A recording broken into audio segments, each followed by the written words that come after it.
TV3 so yesi omu Jimmy da bia NPP sem TV3 for omu fa mu Jimmy so nyansa NPP ko opposition omu ni aban mu bio enti yam forget omu na kwan na tutu no ani Galamsey na NDC for ne promises on ma be stop no muntwa nsuo na ase ne mra ni ehu se mahama na da bia muntwa na mahama no onko stop Galamsey for no onko chiti excavator no na munya ise da bia NPP sem na munya Jimmy no Ofui Kevin Taylor say if you are a man post him Jimmy your way eyanum dwa no dwa ne ho tantan kwase ampanyi ni sa abusia apai se peche apai abin suku Twene Jonas the almighty Twene Jonas the king of all warm up TV3 for omanya mesco concerning contractor omaja to one say they will keep NPP in opposition. They will always do jandam against NPP ombetena so a yes na Galamsey ekoso enema isisi Ghana ha omun kan wasem na emom no NPP no mo opposition na they go be kon wasem no Tunjas etrem say media general for munya nkwase asem no na munsua nyansa na NPP omu opposition na mumfa mu Jimmy nhunu nyansa na mu address Galamsey ene nema ekoso Ghana sisi a enye na emu no oza Kevin Taylor beka say Tunjas eye bema onfa the picture ashase ro ka say omo ni dini Tunjas ebo ni dini Kevin Taylor sabe ka say opa onfa the picture say Tunjas eye bema opa onfa the picture entry page so Tunjas won no on post kwase antuni page so wasabe fire Kevin Taylor bi edi na tempa keka ebre na no ana kire no aha Penyah Block Media mesra so any dey mo obe like video da ma wo subscribe button so click the notification icon for latest updates na be kire wa adwan da ma me e wo comment e mesra so baso a no she video mo so enya bi ahwe etu be kaya yeto be we 2024 7 December exactly 7th January de Mahama tena kunya so 14 days 2 weeks time ye de Mahama tena kunya so 2 weeks time 21st January 2025 ana NPP for issue communique almost said they have withdrawn from media general because they see media general as a biased platform towards them as a political party because NPP for commission Omo project in 2024 media general and can wasem ba na emehunu kwase akeka de no mo edi akire etimu ya bias ema ade chin 22nd media general so atwere ebi bre NPP for say oh if you guys have withdrawn from our platform yenimu ni asem we have also withdrawn from NPP and anything concerning NPP yenimu ni asem yema ho yensi ho some people me bibia yema we have withdrawn it you know some person mobile platform kwa na yema mo maso any ade na say akire din bibia ekoso boko until said recently NPP go share wa Laser Hotel Accra so mukoye party ho hyehyeye ede party na tutu ye na TV3 for eduru ho na ne honorable Osman Masaudu NPP for mu third vice chairman epia omu microphone eto twene ye TV3 for say omu ntiase enum no omu koye case ema Ghana police for say ade a Masaudu ye no eye threat onya bone obedi and I was even surprised anybody wo hia e the program ase wo so atwe say wo hia enti afa eye ede ne nkwase asemi ede ne Jimmy ede ne so Jimmy so Ghana he yes so Jimmy wo ma we so too much Jimmy no do so no do anybody trouble say wo hia wo so atwa gwan so mesimi hia afo we bibia okopede wase ade bi ma Jimmy say simple logic nyansa ketuwa bi ni bi Ghana ha nyansa ketuwa bi nyansa ebi ni bi anybody wo hia wo so wo hia no oye the program TV3 for book of without them can't you guys stay 80 man can be for 7 platforms or multi tenase edi Jimmy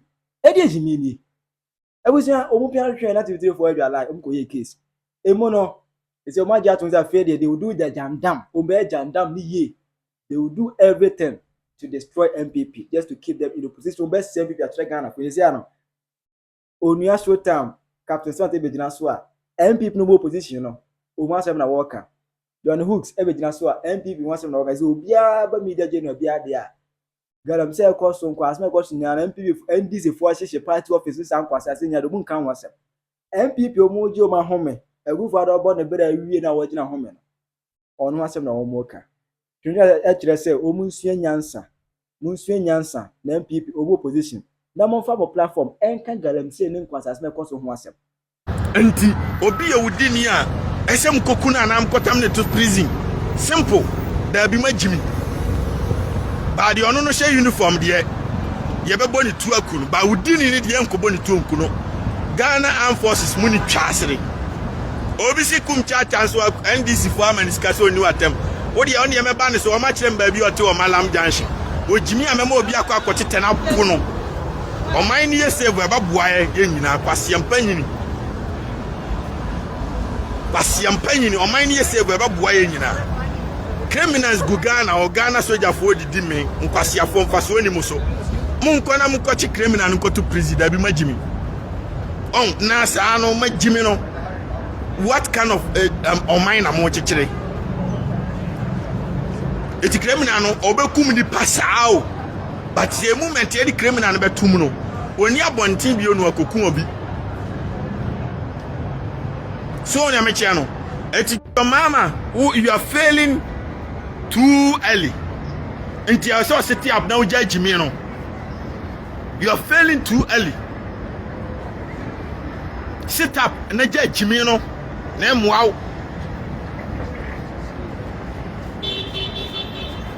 TV3 so yesi omu jimi da bia NPP sem TV3 fo omu fa mu jimi so nyansa NPP ko opposition omu ni aban mu bio enti yam forget omu na kwan na tutu no ene Galamsey na NDC fo ne promises on ba be stop no muntwa nsuo na ase ne mra ne ehu se mahama na da bia muntwa na mahama no onko no onko stop Galamsey fo no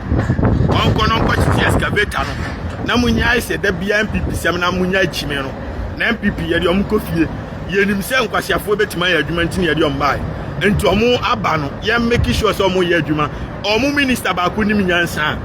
ɔkɔkɔ dru Tamale hospital ɔkyerɛ sɛ this is a true definition of a leader kwabra mintanya na mebɔ na baso no but ɔmo land minister jimi na ɔkɔtena hɔ a no osu no wɔn sɛ mbɛ fire no na no mebɛ fire no ɔsi o afedi ɔkɔ sizi untumi bank account asizi ne lances coach me to me do atama wu nyansa say position na ma ye de amount obi say nsu a ye metena o nsu but ye use power no e de fix it problem no da bi wagimi ti wo tena se ama Twene Jonas abedu atem ansi na wo hu say e wo say ko stop ni paboni ni wo ya boa Steven yaw mensa I say where is Jama to me now no yan mama land minister na kwakota ata no agene lances because what Jimmy do no abetina ho so say akonta mines is ensuo akonta mines is ensuo stop them simple enu ntina ye minister no ko Jimmy enti waje ne license sesi ano o ye biye wa illegal o ko je straight ma ko man so de na kotum asem biya ni ho ko Jimmy what I say mo fan kan wasem we there be ameka say ye che ye kanyansa Twene Jonas eni munyansa esne all NDC communicators combined onimyansa so munyina now back ya 2 days ago na bro villa say Kevin Taylor also any warning to Twene Jonas any afiashwas nigga SS omu ye mema omu e kan wasma omu fa the picture entum show so asha so dinka be ka say omu fa omu mo ni dini e ma fifa bo ebo ni dini ki kan adwentre no Twene Jonas ebo ni dini atem wunu entima me yahwe later was asen an obi am for the picture on two platforms so e jade bia na enya me Kevin Taylor ho na America o ye be ma from picture two platforms so Twene Jonas say wo ni mu nyansa bia sa wo ni mu nyansa waji ma adwene no form obviously Kevin Taylor say if you are a man posting ni Jimmy your way eyanum dwa no dwa ne ho tantan kwase ampanyini sa ne ho se ne ho pupupu se dibo se John mama na kwase a ukobo kwase we pa ka chen say memebo mane mebo midin oni Ibrahim mama Jimmy o ma Jimmy no mu tua sika e ma kwase ampanyini we ya mun kan chen say mane mfa me Jimmy because I'm the almighty because me damage ameyo no babi amekasa eduru no akwan kasa 1000 years to know because I am the almighty me kasa fa babia na Ibrahim mama kwase ampanyini oni John mama kwase afo mienu muto aduane ma unim se nipa ne si basement obroni bi basement or ya ohwe broni abrewa bi mawo oye nani enti obefa nipa no ko school na nipa no broni abrewa ne ma ko school a anopa odware om no de om ko school na okofo om po school akofo ma ba fie ode om ba fie wi a na afu abetena basement wonu wagimia ti say nipa no munam to aduane mani di mu ehye mu so onyo obi a me di o my Twene Jonas me ade bia me wo America all my luxury mansions my luxury cars me amedia who send me the brony bia ko baby amekodin kekowi okon baby. Simple. I own everything to my name myself. Nipa no onyo bia dan o tim brony na wote ne nchen brony na ene ne bufo betumi apam. And the same nipa no mama mfa mo kwase ankobo ne pa se o mfa mo meto amanem because damage say me promise him say me be fire your mama back to back and na mo amudi adanse and na me the almighty so na me fire wa is based on the truth and me weak you hard and I me so na me fire wa every 1 minute ya by machine obi ameka me ma the omeka said the table has 10 or America because Ghana and India look up to the almighty Twene Jonas. They look up to me. And to say me fire no, I owe me na de the American obi etie. And they are make us a wonye, make us a we. Mu minister ba kuni mi yanse ya na make us oye. Mu amaka nso mo ba yo no kwase ya om tutu bo ne kam na ho na ochi di pabone ni no tutu on ko to prison. En ka wan ko ku police for. Ko obi an ko ku police ni ba ni pabone ni atutu abo kam. Now the jimia betena se obefa ni police a. E se me be fire o. Oh, say me fire na nipa boni ni say ku police for me nsaka on sada because obi pe waku a now your police panyini a yen so nipa no so because so ne so a onya ku wi a obepekwa akope mahama no so aku no enti say leaders na mumom na say nkankofo suro mokromu no oman no no omu suro mu no omu pemakum dia the onu kura police the onu kura a law the onu kura hwede onamade na boku ni aboa ni ya no be no. When you become a weak leader, and yet and more minor, I mean, kind of subscribe. Obi Uncle Twene Jonas Steven Uncle subscribe. Say below the comment by me, my kind. Steven, Yao mention or say NDC have to ask Chada how you put him down. Yes, and then I make a chiro mono say or yes, and na Steven Yao or catch or say Monko bisa Chada. Why am I fast so then a bar down? Chada promise Ghana for obey a deport me on the Mayweather, Obama Mayweather, bomb me two, obey me say the same way na Mabuano, Kevin Taylor, Kama and Kwasi and Penyah. Me post the picture. Send me a bema, the picture my post to her from 2 months ago. You know, and I'm a page in so Bianco Twene Jonas Steven Uncle. Send me the picture to an me dinner time no petu and you. Because I say, we didn't watch me, I and drama talking. And at 24 hours, me back. 24 hours, you know, I feel for besides other than 24 hours, I drew 48 hours, I drew 1 week. I feel you're better now, can say before the wake up, made a neighbor because a mouth talk, a empty talk, he can't do nothing. He cannot do what? Nothing. He's nobody. He is nobody. A brony ban a chin sumasman. Men are men so much abro for the sumasman. You see the difference? I am the Almighty. And I am Kwasi Jimmy no who's a Jimmy. And watch him no demo shut to him no Jimmy. Say, Twene Jonas bomb dia, Mammy Acochino. He is no but American man penny Trump. Never fast if one amateur called Rome Pieto. And you remember the unquiet Diablo from my free. That my Jama Baba. Almost granting me the portal, and now Kwasi and Penyah, new fin. All brony dross. All brony dross. Brony Landry, overcall Landry, none of them now or see Brony Pieto. Kwasi say, or no, me Baby Sulono. I'm sorry, NDC for my Jimedo, Samuji, Kwasia Wedi.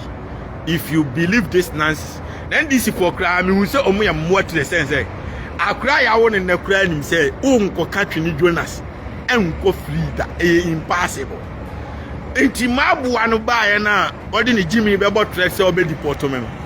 Now I sent them pa Mumbai and Mumbai Muhufrim, saying I'm a Masomano, but my Jimmy and I'm winning actually, and you better Twene Jonas at my Bramun say me control the whole of mining now. Yet Jimmy, a boy Casa 100 years on to me 1 million views. Me Casa at the engine of the whole mining net and I see I made them top me. But be a Fabia Twene Jonas at 10, the table has 10. I am me no more Kamasem. Almost my 10 year bed now, so I made them top baby. I be upper for this year 1994 be a Morgan and Abisa says, this year I want Twene Jonas General Cons will be able to cast a Twene Jonas General DC in your mamas. Until Jimmy for my buy and chair, no Debbie, Mokobo Jimmy Pa. Abramunim said the Almighty Twene Jonas is the most powerful, whether you lie it or not. It is the fact.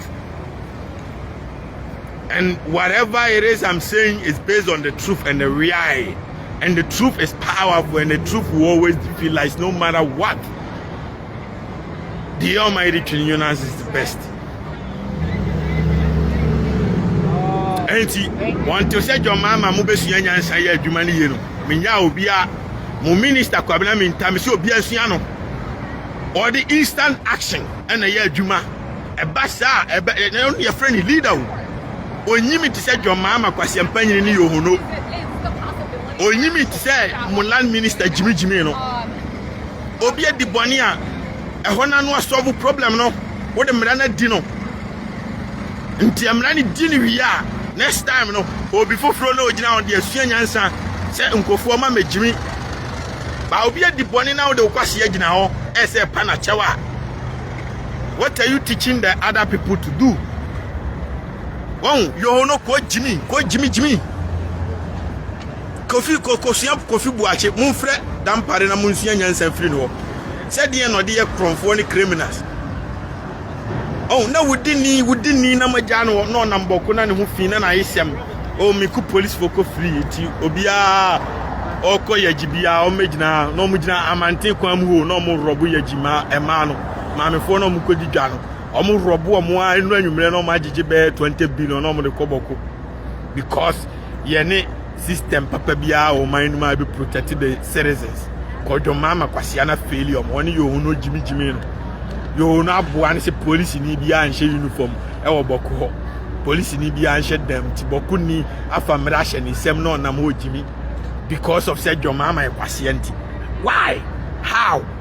Na me yema mpanyin anka boko ni bia ni obetimi asotum da kopim tama obewu afiri ase me hye mra kese de atokuro no wa e be ma ko fatu e wa wasem o fire me send to asamando straight da bi ma jimi ana prison straight da bi ma jimi then chobo asefo sika mo wa ya asem keto ma to go do sa omkura akufo ade mo sese am kogu prison na bokofo mo afiafin je nefo we every 1 minute bi aban ma sinem ma ja mo se o nya de o mo pe na jo mama onya kwasia na area ade entiman purisifo mo hene no me se ne hwe asefin every 1 minute bi aban ma sinem man purisifo no me se ne mo hene ne hwe asefin jo mama jimi na se o ntimi control ma ai bokofo mo ana mo amugu kromo so ntimi control mo kromfo amama mo adana ewudifo no kraman ko se asefo hene ne hwe asepema achimifo stupid people obi amekum ni pan kofiri wo se jo mama ne se wa jimi okoso yesa amemi ya eku atu no e kan okra kire am si ya jimi si ya no mo ya ai Côte d'Ivoire the first Burkina ai o mutu mampanyini na se si oman ni yeye no won so omo man ne afedi eyeye because majimi dodo you have the power you trust on ye dia shows use the power so abuei kwasiafo akwa of course obaso anu ahye no grant said it be amoya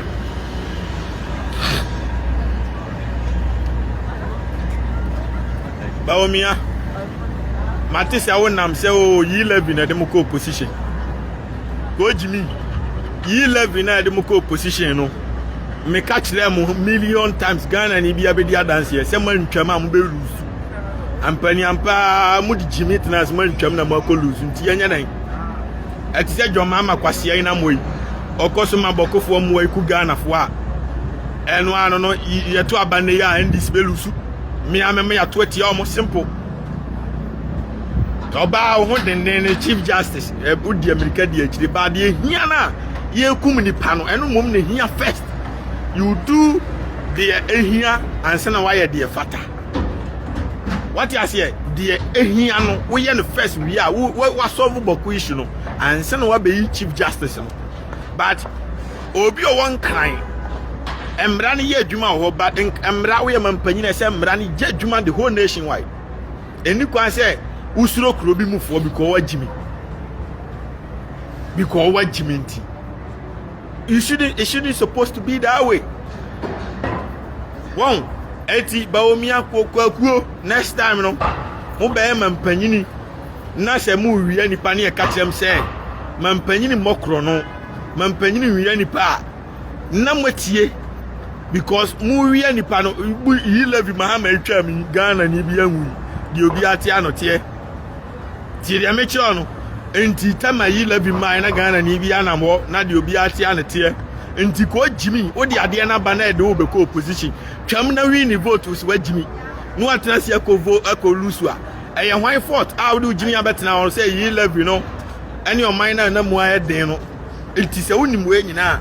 eye wa na opese ko opposition na akoy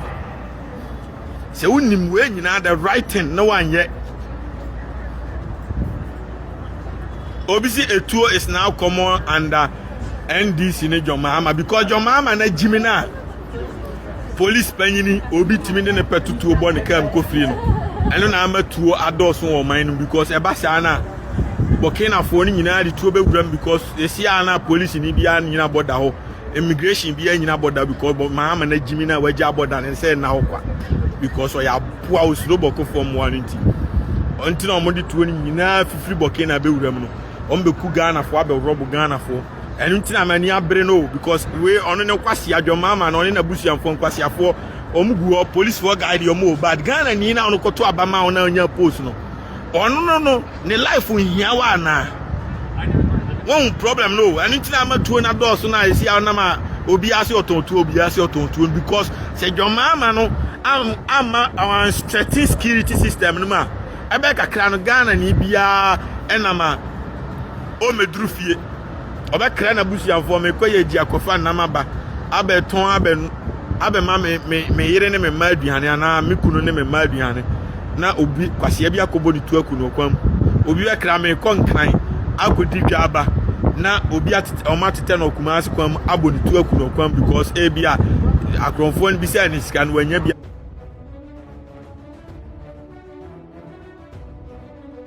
famom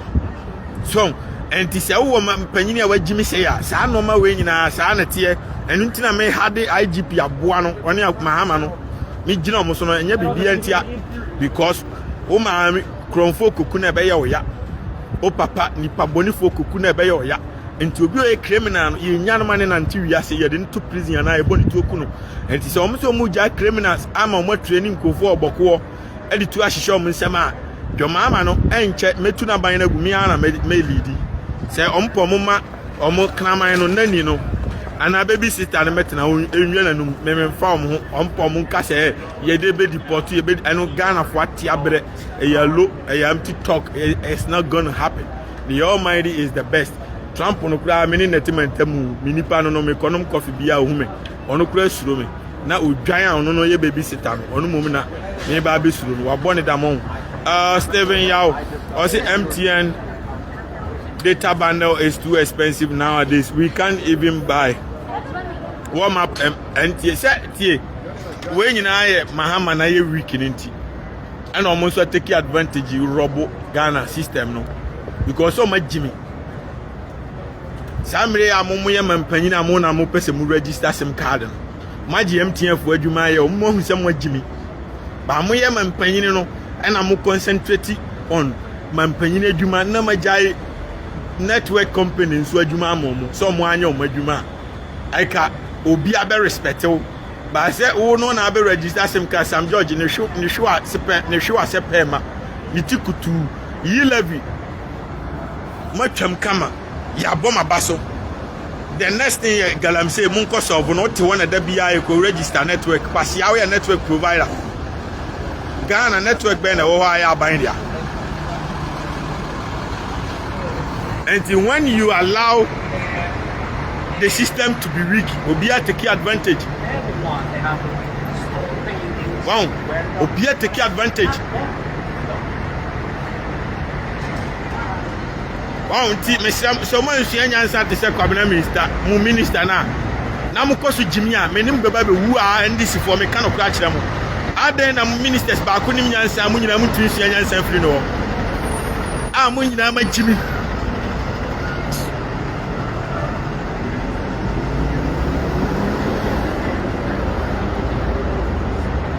Mu minister ni nyansa no masua nyansa free no ho anti mo hwe na mo nyina ma jimi a mo nya kwabena minta no Samun kofa dampari amonya kwamna mintano. Deputy IGP no nkoboko onkonkoku awudi phone because ono kwa obema instruction on my ya.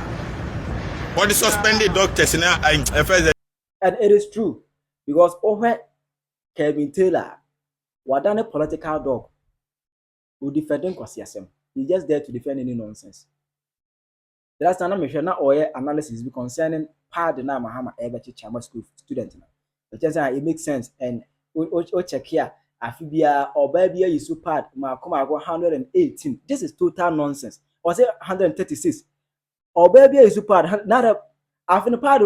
after the month to do say after 12 months. Anna in feature corner bosme in actual sense bosme say no baba ebebunensa e uda enti bosme bia no uda only two part mienu bosme bia two part mienu bosme bia no say 24 part e no ba na isu enti and the Kevin Taylor konya calculation wa hene fa obehu ni say afi bia oba yisu 136 part udi Jimmy so we political dog wa untime nwini o Jimmy say ye untime nwene Jimmy say ye calculation hunu ni analysis hunu bia na wo ye oba be na yisu 118 packs of part a year ado where they na say month bia o yisu part makoma 5 krana 5 na do we one be yisu part makoma 5 within 1 month part 5 ado where they na so oba yisu part makoma 5 within a month cry year no 5 times 12 say 60 but can take kunya calculation for who say oba yisu 136 part in a year. Jimmy.